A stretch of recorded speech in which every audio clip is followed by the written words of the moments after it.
مولاي صل وسلم دائما أبدا على حبيبك خير الخلق كلهم.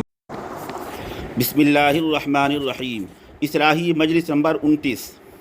اعتکاف کی ایسی فضیلت جو اور کسی عبادت میں نہیں.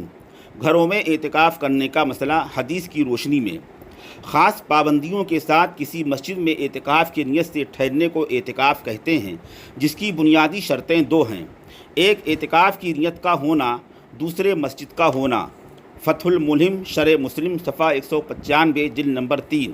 لہذا اگر کوئی شخص مسجد میں تو ہے لیکن اعتکاف کی نیت اس نے نہیں کی تو اس کو اعتکاف کا ثواب نہیں ملے گا، یا کوئی شخص مسجد کے علاوہ کسی اور مقام میں اعتکاف کی نیت کرے وہ بھی اعتکاف کے ثواب کا مستحق نہیں ہوگا.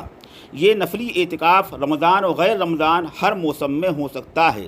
اس کے لیے نہ روزے کی شرط ہے نہ وقت کی پابندی. حضرت امام شافعی اور امام محمد رحمۃ اللہ علیہ فرماتے ہیں کہ ہر شخص کے لیے مناسب اور بہتر ہے کہ جب بھی مسجد میں داخل ہو تو یوں کہہ لے: نویت الاعتکاف ما دمت فی المسجد، یعنی میں نے اعتکاف کی نیت کی جب تک میں مسجد میں رہوں گا. اس نفلی اعتکاف میں وقت کی بھی قید نہیں، تھوڑی دیر کا بھی اعتکاف درست ہے.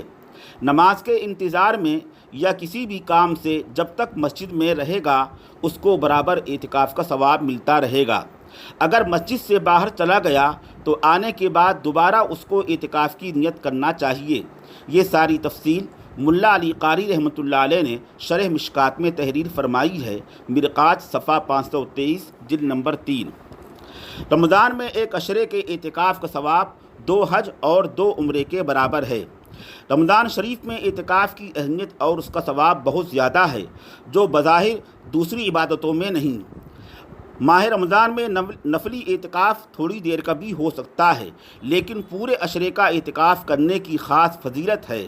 خواہ پہلا عشرہ، دوسرا عشرہ، تیسرا عشرہ، کسی بھی عشرے کا اعتکاف کیا جائے. اسی لیے رسول اللہ صلی اللہ علیہ وسلم سے رمضان شریف کے پہلے عشرے، دوسرے عشرے اور تیسرے عشرے کا بھی اعتکاف ثابت ہے. بخاری و مسلم مشکات شریف حدیث نمبر 2086 باب الاعتکاف. رمضان شریف کے ایک عشرے یعنی 10 دن کے اعتکاف کرنے کی فضیلت یہ ہے. حضرت علی رضی اللہ تعالیٰ عنہ فرماتے ہیں کہ رسول اللہ صلی اللہ علیہ وسلم نے ارشاد فرمایا: من اعتکف عشرا فی رمضان کان کحجتین وعمرتین. رواہ البیہقی حدیث نمبر 3966. الترغیب والترہیب 1608. ترجمہ: جس شخص نے رمضان کے ایک عشرے کا اعتکاف کیا، خواہ کوئی بھی عشرہ ہو، اس کو 2 حج اور 2 عمروں کا ثواب ملے گا.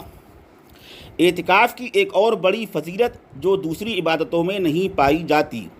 ابن ماجہ میں حضرت ابن عباس رضی اللہ تعالیٰ عنہ کی روایت ہے کہ معتکف کے متعلق رسول اللہ صلی اللہ علیہ وسلم نے ارشاد فرمایا: هو يعتکف الذنوب وَيُجْرَى لَهُ مِنَ الْحَسَنَاتِ كُلِّهَا. رواہ ابن ماجہ حدیث نمبر 1781. مشکات شریف حدیث نمبر 2108. یعنی معتکف کو تمام قسم کی طاعتوں اور نیکیوں کا ثواب ملتا ہے. اسی طرح معتکف چونکہ تمام گناہوں سے رکا رہتا ہے، اس لیے تمام قسم کے گناہوں کے چھوڑنے کا ثواب بھی اس کو ملتا ہے. حکیم الامت حضرت مولانا اشرف علی تھانوی رحمۃ اللہ علیہ اسی حدیث کی تشریح کرتے ہوئے ارشاد فرماتے ہیں: گناہوں کے چھوڑنے کی 2 قسمیں ہیں، ہر ایک کا حکم علیحدہ ہے. ایک تو گناہ کا چھوڑنا اس طور پر ہے کہ وہ گناہی معدوم ہے، یعنی اس طرح کہ اس نے گناہ چھوڑنے کا ارادہ نہ کیا ہو بلکہ گناہ کا موقع ہی نہ ہو، اس لیے گناہ سے بچا ہوا ہے. اور ایک گناہ کو چھوڑنا اس طرح ہوتا ہے کہ گناہ کو چھوڑنے میں اس کا ارادہ بھی شامل ہو. سو پہلی صورت میں کوئی ثواب نہیں، کیونکہ ثواب تو اس وقت ہوتا ہے جب گناہ چھوڑنے کا ارادہ بھی ہو. اور دوسری صورت میں ثواب ہوتا ہے یعنی جب کسی گناہ کے کرنے کا موقع ہو اور پھر اس نے اپنے کو گناہ سے روک لیا، اس پر ثواب ملتا ہے. یہ تو عام قاعدہ ہے، لیکن اعتکاف کی خصوصیت یہ ہے کہ معتکف کو حالت اعتکاف میں تمام قسم کے گناہوں کے چھوڑنے کا ثواب ملتا ہے، گو اس کے ذہن میں بھی نہ ہو. اور ان گناہوں کے چھوڑنے کا اس نے ارادہ بھی نہ کیا ہو۔ اعتکاف کی یہ خصوصیت ہے جو مطلق خلوت میں نہیں، جس کی وجہ سے رسول اللہ صلی اللہ علیہ وسلم نے فرمایا کہ جن نیکیوں پر یہ قادر تھا اور اعتکاف کی وجہ سے نہیں کر سکتا، گو اس نے اس کی نیت بھی نہ کی ہو، ان سب کا ثواب اس کے نامہ اعمال میں لکھا جاتا ہے۔ اور اس عموم کی دلیل الحسنات کلھا کا عموم ہے۔ پس جب معتکف کے لیے تمام نیکیوں کا ثواب لکھا جاتا ہے تو اس سے پہلے جملے کا مطلب یہ معلوم ہوتا ہے کہ تمام گناہوں سے بچنے کا ثواب بھی لکھا جاتا ہے، گو اس نے ان سے بچنے کی نیت کی ہو یا نہ کی ہو۔ یہ حکیم الامت حضرت مولانا اشرف علی تھانوی رحمۃ اللہ علیہ کی تحقیق ہے۔ ملاحظہ ہو واس تقلیل الاختلاط ملحقہ برکات رمضان صفحہ 353۔ اعتکاف کی یہ ایک ایسی خصوصیت اور فضیلت ہے جو بظاہر دوسری عبادتوں میں نہیں پائی جاتی، واللہ اعلم۔ رمضان شریف کے آخری عشرے کے اعتکاف کا حکم۔ رسول اللہ صلی اللہ علیہ وسلم سے رمضان کے پہلے اور دوسرے عشرے کا اعتکاف بھی ثابت ہے، لیکن اخیر عشرے کے اعتکاف پر آپ نے مواظبت فرمائی، یعنی پابندی سے کیا ہے۔ بخاری شریف کی روایت میں ہے، حضرت عائشہ رضی اللہ تعالیٰ عنہ فرماتی ہیں ان النبی صلی اللہ علیہ وسلم کان یعتکف العشر الاواخر من رمضان حتی توفاہ اللہ تعالی، رواہ البخاری کتاب الاعتکاف، حدیث نمبر 2026۔ یعنی رسول اللہ صلی اللہ علیہ وسلم رمضان کے اخیر عشرے کا اعتکاف فرماتے تھے اور اپنی وفات تک آپ اس معمول پر قائم رہے۔ رمضان کے آخری عشرے میں آپ صلی اللہ علیہ وسلم کے پابندی سے اعتکاف فرمانے کی وجہ سے ہمارے فقہا نے تحریر فرمایا ہے کہ آخری عشرے کا اعتکاف کرنا امت پر بھی سنت مؤکدہ ہے، یعنی اس کا کرنا ضروری ہے اور نہ کرنے سے گناہ ہوگا۔ ہمارے فقہا نے خصوصاً حضرت مولانا عبدالحی صاحب فرنگی محلی رحمۃ اللہ علیہ نے اپنے رسالے الانصاف فی حکم الاعتکاف میں اس کی تفصیل ذکر فرمائی ہے، جس کا خلاصہ یہ ہے کہ رمضان شریف کے آخری عشرے کا اعتکاف کرنا سنت مؤکدہ علی الکفایہ ہے۔ اگر کسی چھوٹی بڑی آبادی میں کوئی بھی اعتکاف نہ کرے گا تو سب کے سب گنہگار ہوں گے، اور اگر کوئی ایک شخص بھی کر لے گا تو سب گناہ سے بچ جائیں گے۔ الانصاف فی حکم الاعتکاف صفحہ نمبر 37۔ گھروں میں اعتکاف کا مسئلہ۔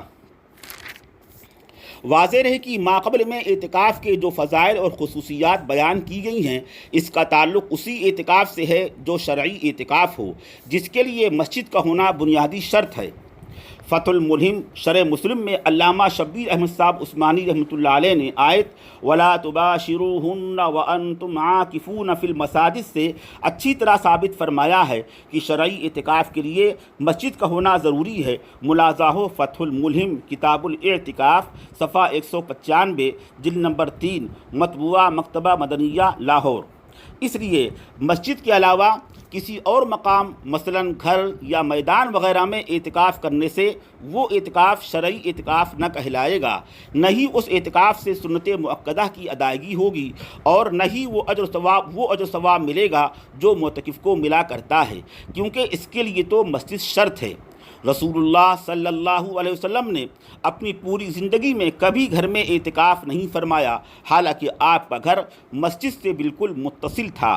مصنف ابن ابی شیبہ میں حضرت علی رضی اللہ تعالیٰ عنہ کی اور طبرانی میں حضرت عبداللہ بن مسعود رضی اللہ تعالیٰ عنہ کی روایت ہے، لا اعتکاف الا فی مسجد جماعت، رواہ الطبرانی نصب الرایہ صفحہ 490 جلد نمبر 2، فتح القدیر 308 جلد نمبر 2۔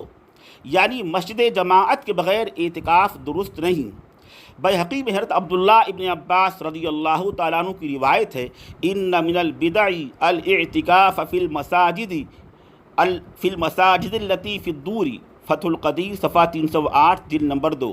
یعنی گھروں کی مسجد میں اعتکاف کرنا غلط اور بدعت ہے۔ مجمع الزوائد میں حضرت حذیفہ رضی اللہ تعالیٰ عنہ کی مفصل روایت ہے کہ ان کے وقت میں بعض لوگوں نے گھروں میں اعتکاف شروع کیا تو حضرت حذیفہ رضی اللہ تعالیٰ عنہ نے ان پر سخت نکیر کی اور فرمایا، مجھے یقین سے معلوم ہے کہ مسجد جماعت کے بغیر اعتکاف صحیح نہیں۔ اما انا فقد علمت انه لا اعتکاف الا فی مسجد جماعت، مجمع الزوائد صفحہ 173 جلد نمبر 3، رواہ الطبرانی۔ ان احادیث و آثار کی بنا پر ائمہ اربع یعنی حضرت امام ابو حنیفہ، امام شافعی، امام احمد، امام مالک رحمۃ اللہ علیہم میں سے کسی کے نزدیک گھروں میں اعتکاف کرنا درست نہیں۔ سب کے نزدیک اعتکاف کی صحت کے لیے مسجد کا ہونا شرط ہے۔ ملاحظہ ہو الفقہ الاسلامی و ادلتہ للشیخ وہبہ الزہیری، صفحہ نمبر 1753 جلد نمبر 3۔ البتہ دوسرے دلائل کی بنا پر عورتوں کے لیے گھروں میں اعتکاف کرنے کو ہمارے فقہاء اور محدثین نے مستحب لکھا ہے۔ مرقات شرح مشکات صفحہ 523 جلد نمبر 3، باب الاعتکاف الفصل الاول۔ لیکن ان کا یہ اعتکاف نفل اور مستحب ہوگا۔ اس اعتکاف سے سنت مؤکدہ اعتکاف کی ادائیگی نہ ہوگی اور نہ ہی یہ مردوں کی طرف سے کافی ہوگا۔ فتاوی محمودیہ صفحہ 308 جلد نمبر 15۔ اللہ تعالیٰ اپنے فضل سے جو چاہے گا عورتوں کو اس اعتکاف کا ثواب دے گا، لیکن سابقہ دلائل کی بنا پر مردوں کے لیے گھروں میں اس اعتکاف کی بھی گنجائش نہیں۔ اگر کریں گے بھی تو محض خلوت ہوگی، شرعی اعتکاف نہیں ہوگا۔ واللہ اعلم وآخر دعوانا ان الحمد للہ رب العالمین۔